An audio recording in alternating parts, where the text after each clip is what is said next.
All right, so we got a pallet of, these look like server batteries.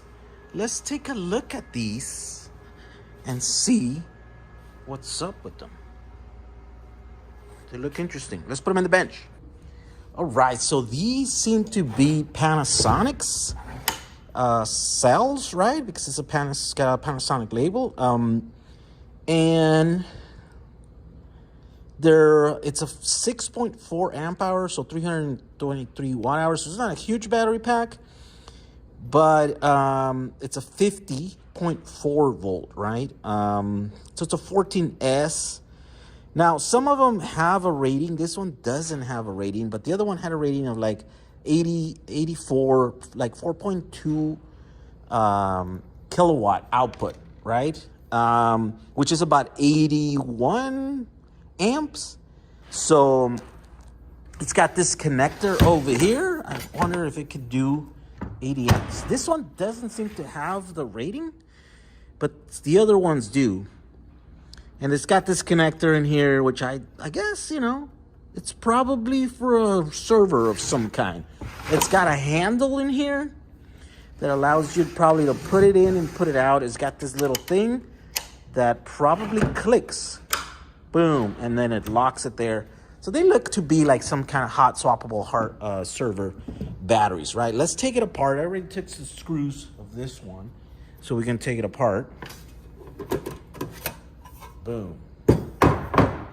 All right. And here's the interesting thing about this battery. It's got this labyrinth structure here. So it's got a fan. So obviously there needs to be able to have airflow through this. And then it's also, it seems to have a screen over here on this side.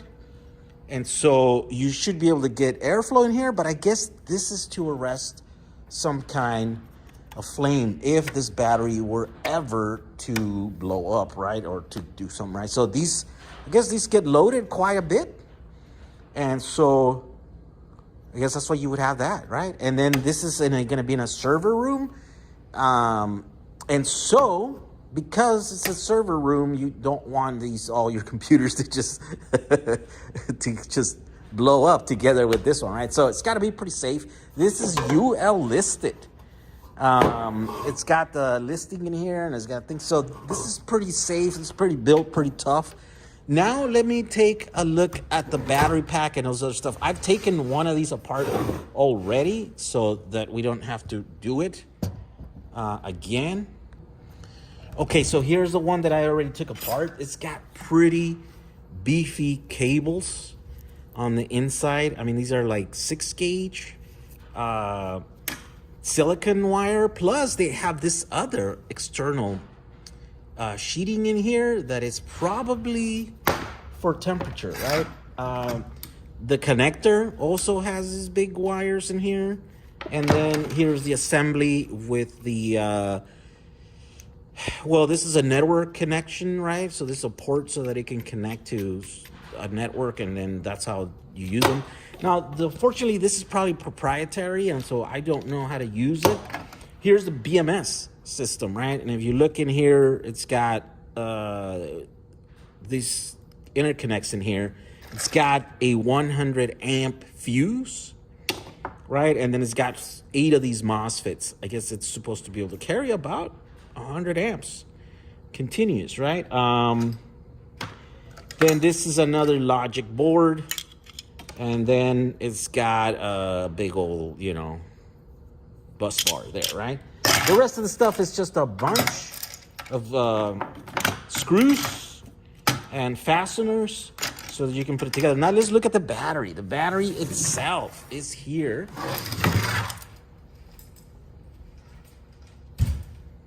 And here we go. When you take the cover, so it's got 2 covers, look. It's got the BMS board on here, and then it's got covers and then a cover.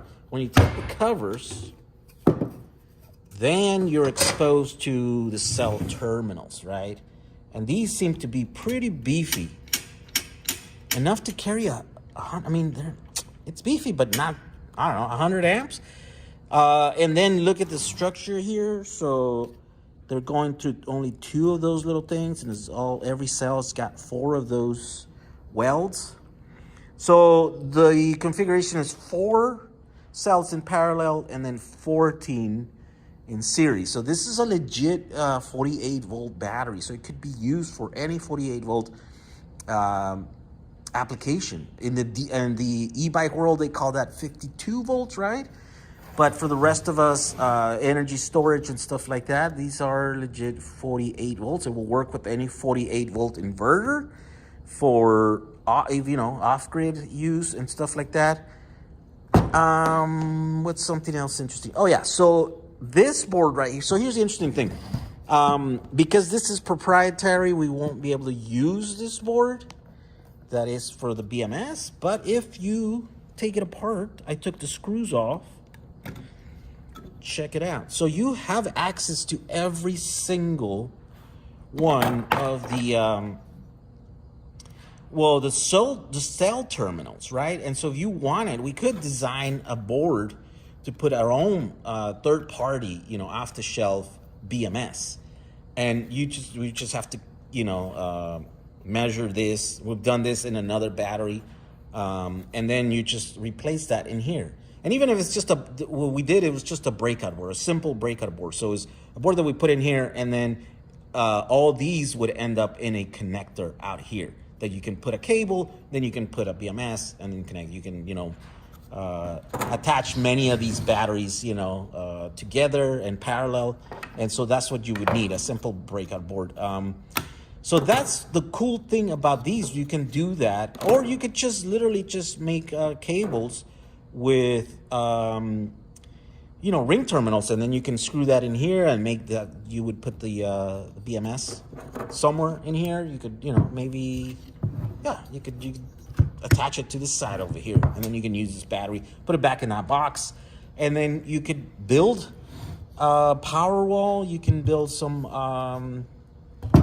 a backup system for your computers or something like that, right? Anyways, these are pretty cool cells. I don't know what cells they are because there is no way to look at them. They're pink. They're Panasonic pink. If you know of any of the Panasonic pinks that can do about 20 amps each, do let us know. Post it in the comments in there. I don't want to destroy this. This is a beautiful battery and there's nothing wrong with it. Yeah, this is pretty cool. We have a pallet of these. So we're gonna price them, in a way so that they could just move, right? We are in the business of selling batteries. We don't want to store them, and so the faster we can get them out the door. So that's why I sell them cheap, right? Because that way I can buy more batteries. We can get more in here, and then So this is completely for like a DIY project because you won't be able to use them. I don't know. Maybe there's a reason why these ended up here. I don't know. Sometimes it's because their usable cycle life is done, right? So for example, like if they're used in a hospital, I think hospitals change their equipment, whether it needs to be or not, every 2 years or something like that. So if these were used for backing up files in a server room in a hospital, for example, then that would be the reason, right? So there might be most of these or all of these, I don't know, a number of these might be 100% in working order, right? And the only reason why they ended up in our hands or on recyclers' hands and then in my hands would be because of that. But there also could be some that have some issues, right? I did see on a couple of them that it says like, rework or something. It said like, look at it or something, like it had some kind of an issue and they wrote some phrase in there that would let you know. But for the most part, these don't have any writing in there. And so we don't know why they ended up being sent to us. So these are, it's a small load. Again, like with these small loads, I don't want to spend too much time on them. And so I don't check them. I don't test them. I usually don't design a thing for them, which is kind of let you guys, the DIY crowd within my audience, to kind of take advantage of something like this and then build your own stuff with them, right? When we get the bigger loads, then we do more in depth and we'll make a board, we'll make a connector, we'll figure it out. We'll figure way more out so that it's a a much better complete product, kind of plug and play, close to plug and play. There's always going to be some DIY with our batteries and with our products and stuff, right? But we get closer to like plug and play with the larger loads, right? This seems to be just a little load, you know, just a pallet. And so there we go. Panasonic server, UL listed, can do about 100, 81, I think 81, that's the rating on this. On the other ones, this one's particular don't have a rating, so the ones that are Panasonic, and I think because the other ones are LG cells, but you're gonna get these ones, we'll separate them so that you'll get, well, I guess I won't say that. I no guarantees that you're getting Panasonic cells in them, because without us opening every single one, right, we can't guarantee anything, because there could be different cells in there. You know, they could be not 18650s, but 2170s. Sometimes these packs look exactly the same on the outside, and then on the inside, they're completely different. That's what we're seeing with all the e-bike packs, right? On the outside, they look identical, but on the inside, they have completely different cells. Some have pouches, some have cylindricals of different sizes, and that sort of stuff. All right, so if you're working on a 48-volt Powerwall backup battery system, or an e-bike, or something that requires like 4 kilowatt, that is very light and requires 4 kilowatt, this is probably the perfect pack for you, right? So there you go. They're going to be at jack35.com. Thank you for watching this video. We'll see you guys on the next one. Bye.